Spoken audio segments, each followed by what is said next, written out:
పొద్దున్నే మా ఆవిడ దోశ చేసి పెట్టమన్నా ఆమె ఒకటే అసహనం వ్యక్తం చేస్తుంది. ఏంటంటే గ్యాస్ పై మంట రావట్లేదు. ఇంతకుముందు అట్నే మంట రావట్లేదంటే ఫస్ట్ తీసుకున్న గ్యాస్ పై 18 సంవత్సరాలు పనిచేసింది. తర్వాత ఒక పొయ్యి తీసుకున్నాం, అది 2 సంవత్సరాలు పనిచేసింది. ఇప్పుడు వచ్చే అంత క్వాంటిటీగా లేవు, అందుకని మళ్ళీ మూడోసారి బటర్ఫ్లై తీసుకున్నాం. ఇది మంట రావట్లేదు అంటే ఇంతకుముందు ఏంటంటే ఆ స్క్రూలు అవి తుప్పు పట్టి కూడా వచ్చి మనం క్లీన్ చేసుకోవడానికి ఊడు రావట్లా, అంతా డెలికేట్గా ఇస్తున్నారు. ఇక ఒకటే గోల్ చేస్తుంది. మళ్ళీ పొయ్యి నేను ఏడ తెప్పించేది, మళ్ళీ 3,000 3,500 పెట్టి ఏ పొయ్యి తీసుకున్నా నాకు మంట సరిగ్గా రావట్లేదు. ఇప్పుడు వచ్చే పొయ్యిలు ఇప్పుడు మామూలుగా ఫస్ట్ బాగానే వస్తుంది, మన వాడంగా అదేంటంటే దాని సర్వీస్ అయిపోయే కొద్దీ మంట అలా వస్తుంది. పొయ్యి కొన్నప్పుడు బాగానే వస్తుంది, అది దానికి నా తప్పు కాదు కదా. బజారు తీసుకెళ్తే దీనికి ఎట్లయినా ఈ బర్నర్లు మార్చాలి, దాదాపు 700-800 బిల్లు చేస్తారు. అప్పుడు మనం గ్యాస్ పొయ్యి తీసుకున్నప్పుడు పొయ్యి ఎందుకు బాగా వచ్చిందంటే లక్ష్మీ పొయ్యి అది అప్పుడు పొయ్యి క్వాలిటీలు బాగానే ఉన్నాయి. రాను కొంచెం ఏంటంటే క్వాలిటీలు తగ్గిపోయేసరికి కంపెనీ వాళ్ళు ఇచ్చిన పొయ్యి లక్ష్మీ పొయ్యి దాదాపు 15 సంవత్సరాలు పనిచేసింది. మేము గ్యాస్ 1990 2000 సంవత్సరాలు తీసుకున్నాము. ఇప్పుడు దాదాపు 27 సంవత్సరాలు గ్యాస్ తీసుకుంటే మేము 18 సంవత్సరాలు ఆ పొయ్యి పనిచేసింది. ఒక పొయ్యి 2 సంవత్సరాలు పనిచేసింది, ఇది 6 సంవత్సరాలు అనుకుంటా పొయ్యి తీసుకుని 6 సంవత్సరాలు అయింది. ఇది 6 సంవత్సరాలు పనిచేసింది. ఇది బటర్ఫ్లై. ఇప్పుడు ఈ మంట రావడం కోసం ఎంత కష్టపడ్డాం. ఇదిగో మంట ఇప్పుడు బులుగ్గా వస్తుంది, లేకపోతే మంట డుప్ అని కొట్టుకుంటుంది అనమాట. లోపల నాజల్స్ క్లీన్ చేసుకోవాలి. ఇక నేను ఎందుకని శుభ్రంగా నేనే ఓడిది చేసుకున్నాను మొత్తం. నేను ఎలా క్లీన్ చేసాను చూడండి. నేను సర్వీస్కి పోతే మనకు బడ్జెట్లో మనకు ఎక్కువ ఖర్చు తట్టుకోలేక నేను చేయించా. గ్యాస్ పొయ్యి సర్వీస్ చేయించా కానీ కొత్త పొయ్యి తీసుకుంటే బెస్ట్ నా అభిప్రాయం ఇది. అవును నిజమే, ఎందుకంటే బయట ఇచ్చే కన్నా ఇప్పుడు ఏంటంటే ఇంకా నువ్వే చేస్తావు కాబట్టి మనమే ఇంట్లో కొంచెం తెలిసిన చేసుకోగలిగితే మనం చేసుకోవాలి. ఏదైనా పాడైపోతే మటుకు ఇవన్నీ మనం కొనాలంటే దొరకవు సరిగ్గా బర్నర్లు అయ్యి. వాడిన రోజులు వాడుకోవడం, కొత్త పొయ్యి తీసుకోవడం. వాడేదే అన్నాడు దానికి రిపేర్ చేయొచ్చు కాకనమ్మా, కావాలంటే పొయ్యి పెడతాలి 2500 వస్తుంది. గ్యాస్ వేస్ట్ దాపేసి ఇప్పుడు అంటే అంత ముందు అంత రావట్లేదు ఒక రకంగా. ఇంకా ఇప్పుడు ఒక రకంగా బాగుంది, మనం ఏం చేయలేము. ఆపేసి చాలే ఇంకా కొన్ని రోజులు అట్టా. ఇప్పుడు మా వారు గ్యాస్ పొయ్యి రిపేర్ చేసేదంతా చూపిస్తాడు, చూసేయండి. గ్యాస్ పొయ్యి సర్వీస్ చేయటం ఎలా, పెద్ద ఎన్ని మార్చాలంటే మనకి దొరకో తెలియదు. కానీ నేనైతే మటుకు ఈ స్క్రూ లోడ్ తీసేసి లోపల ఉన్న నాజల్స్ ఆ బొక్కలు క్లీన్ చేస్తా. నేను ఎప్పుడు ఇలాగే చేస్తానండి సింపుల్గా. ఇంకా లోపల ఏమైనా సామాను పోతే మటుకు పొయ్యి మార్చుకోవడం బెస్ట్ అనేది నా అభిప్రాయం. ఇప్పుడు వచ్చే పొయ్యిలు చాలా డెలికేట్గా ఉండి చూసారా, చాలా డెలికేట్గా ఉండి. అంతకుముందు మేము వాడిన గ్యాస్ కంపెనీ వాళ్ళు ఇచ్చిన పొయ్యి, ఫస్ట్లో ఇచ్చిన పొయ్యి దాదాపు 17 సంవత్సరాలు వాడాము. దానికి పైన బర్నర్లు కూడా ఇత్తడి వచ్చాయి. ఇప్పుడు ఇత్తడి కాదు, ఇనప బీడీ వస్తున్నాయి, ఇత్తడి బర్నర్లు వచ్చాయి. ఆ కింద పైప్ వచ్చేసి సిల్వర్ వచ్చాయి. బర్నర్లు పెట్టుకు కూర్చోబెడతాను చూడు, అవి సిల్వర్ వచ్చాయి.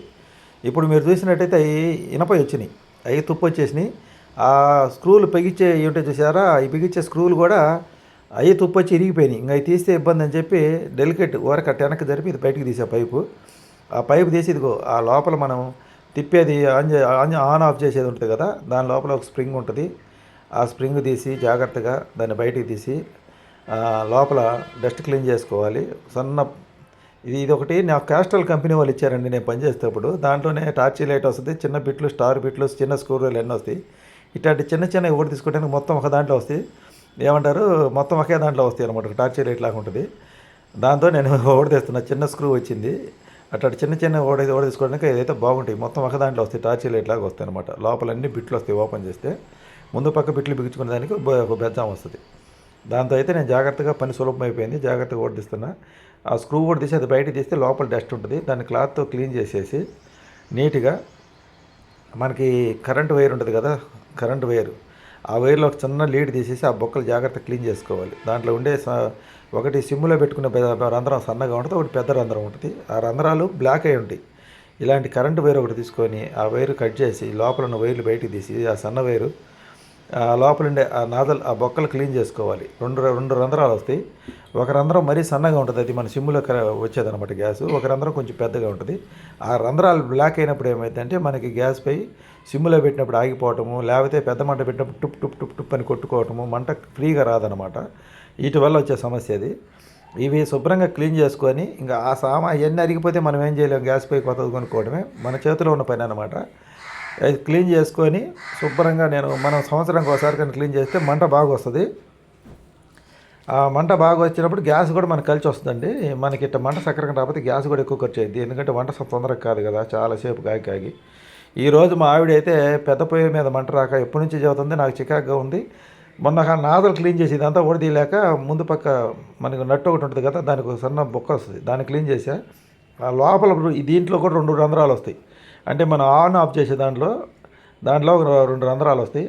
ఈ రంధ్రాలన్నీ ఊడ తీసుకొని శుభ్రం క్లీన్ చేసుకొని అటు ఊపుకోవాలి. లోపల డస్ట్ ఉంటుంది, ఆ డస్ట్ క్లీన్ చేసుకోవాలి నీట్గా.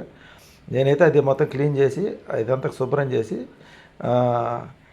1కి 4 సార్లు ఆ వైర్తో బాగా క్లీన్ చేసి చూసుకొని శుభ్రం చేసి నేను బిగించడం జరుగుతుంది.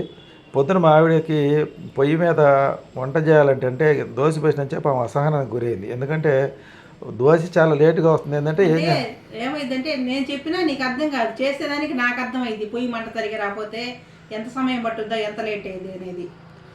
ఇంకా చిన్న చిన్న చిన్న పొయ్యి బాగానే పనిచేస్తుంది, దాంట్లో చేసారు లేట్ అయింది. పెద్ద పొయ్యి బాగుంటేనే కదా మనకి దోశలు పోసుకోవడానికి దానికి మనకి వచ్చేది. టీ పెట్టుకోవడానికి అట్టేటికి చిన్న పొయ్యి పనిచేసింది అనుకో. ఈ పెద్ద పొయ్యి అనేది బాగా ఉంటేనే వాటర్ నీళ్ళు కాబెట్టుకోవడానికైనా, అన్నం వండటానికైనా, కూరలు వండుకోవడానికైనా, దోశలు పోసుకోవడానికైనా బాగుంటుంది. ఆమె ఈ మధ్య ఒకటే గొలవా చేస్తుంది. నేను కొత్త పొయ్యి తెప్పిద్దామని మన ఆన్లైన్లో చూస్తే 2500 ఎంత ఉందండి. 2800 ఒక రకం, 2500 ఒక రకం ఉంది. ఇప్పుడు ఆడ పెడదాం అంత బడ్జెట్, అసలే కష్టకాలంలో ఉన్నా అని చెప్పి నేను ఇక నాకు టిఫిన్ చేసి అట్లా కూర్చున్నానే కానీ మా ఆవిడ టిఫిన్ చేస్తే అసహనంగా మాట్లాడింది. నా బాధ అంతా ఎంత కదా పొయ్యి మంట రావట్లేదని. ఏం చేయమంటావు, కొత్త పొయ్యి కొనేదానికి ఏమో డబ్బులు లేవు, పాత పొయ్యి రిపేర్ చేయడానికి ఓపిక లేదు. ఇక నాకు ఒకసారిగా అసహనం పెరిగిపోయి ఆమె టిఫిన్ చేసేటప్పుడు నేను పొయ్యి రిపేర్ చేస్తానని చెప్పి తీసి కింద పెట్టానండి. నాకు ఆత్రగాడికి బుద్ధి మట్టం నాకు అప్పటికప్పుడు అయిపోలేదైనా తీసి ఈ సామాన్ ఎక్కడెక్కడ పెట్టారో ఎత్తుక్కునేసరికి ఇది చిన్న టార్చ్ లైట్లోనే బిట్లన్నీ ఉంటాయి దీంట్లోనే. ఇది ఎత్తుక్కుంటే దాంట్లో పని సులభం అయిపోయింది. దాంట్లో స్టార్ బిట్లు, చిన్న స్క్రూ ఎన్ని బిట్లు ఉంటాయి. దాంతో జాగ్రత్త చేసి శుభ్రం చేసి మళ్ళీ బిగిస్తున్నాను. మా దగ్గర చిన్న స్క్రూ డ్రైవర్లు కుట్టు మిషన్ ఉంది కాబట్టి చిన్న స్క్రూ డ్రైవర్లు నేను మామూలుగా మెకానిక్ పని చేసేవాడిని కాబట్టి నా దగ్గర సామాన్లు అన్నీ ఉంటాయి. అవన్నీ ఉండటం వల్ల ఇట్లాంటి చిన్న చేసుకోగలుగుతున్నాయి. ఫ్యాన్ లోడ్ తీసుకోవడం కానీ, ఫ్యాన్లు బిగించడం కానీ, గ్యాస్ పొయ్యిల సర్వీస్ కానీ, ఇట్లాంటి చిన్న ఇంట్లో ఏదైనా స్విచ్ బోర్డులో స్విచ్ పోయినా కానీ ఇలాంటి కూలర్ పంపు మోటార్ కాలిపోయినా, కూలర్ ఉన్నప్పుడు అవి కూడా ఎన్ని చేస్తా, ఏసీ కూడా సర్వీస్ చేసుకుంటా. నా చిన్నవి పెద్దవి కాదు, ఇంట్లో సామాను ఉన్నాయి కాబట్టి. పెద్ద అయితే మన వల్ల కాదు, మనం చేసుకోగలిగిన పనులు అయితే నేను చేస్తూ ఉంటాను. ఇదైతే మొత్తం చేసి జాగ్రత్తగా బిగిస్తున్నా. ఈ గ్యాస్ పై మొత్తం మనం మాటికి సర్వీస్ చేసినప్పుడు ఈ సామాను మొత్తం మార్చుకోవాలంటే 700-800 తీసుకుంటారు లోపల వాళ్ళ పైపులు మార్చినందుకు, సర్వీస్ చేసినందుకు. బర్నర్లు అయితే 800 దాకా అవుతాయి నాకు తెలిసి, 700-800 దాకా అవుతాయి.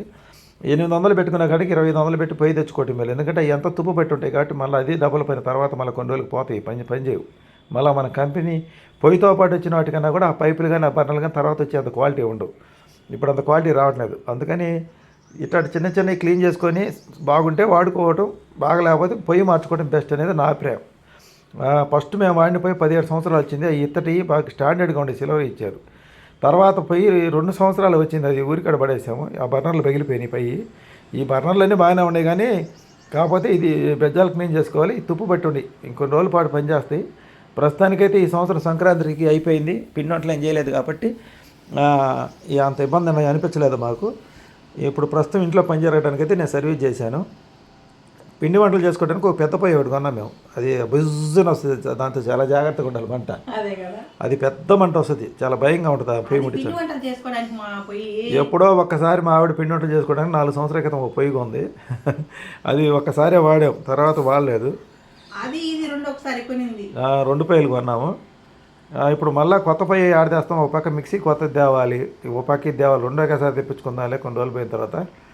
ప్రస్తుతానికైతే పని చేస్తానని చెప్పి పొద్దున్నే లేచి ఇంకా నాకు ఒక పక్క అసహనం. బజారుకి పోయేటప్పుడు ఈ పొయ్యిల రిపేర్లు, ఇంట్లో ఈ మిక్సీలు రిపేర్ అయినా, పొయ్యిలు రిపేర్ అయినా, కొలాయిలు లీక్ అవుతున్నా, స్విచ్ బోర్డులో స్విచ్లు పోయినా, ఇట్లాంటి బల్బులు కాలిపోయినా, ఇట్లాంటివి జరుగుతున్నప్పుడు మరి చికాకుగా ఉంటుంది. ఎందుకంటే ఈ చిన్న పనులు చికాకు తెప్పిస్తాయి. ఓపిక ఉండాలి, చాలా ఓపిక ఉండాలి.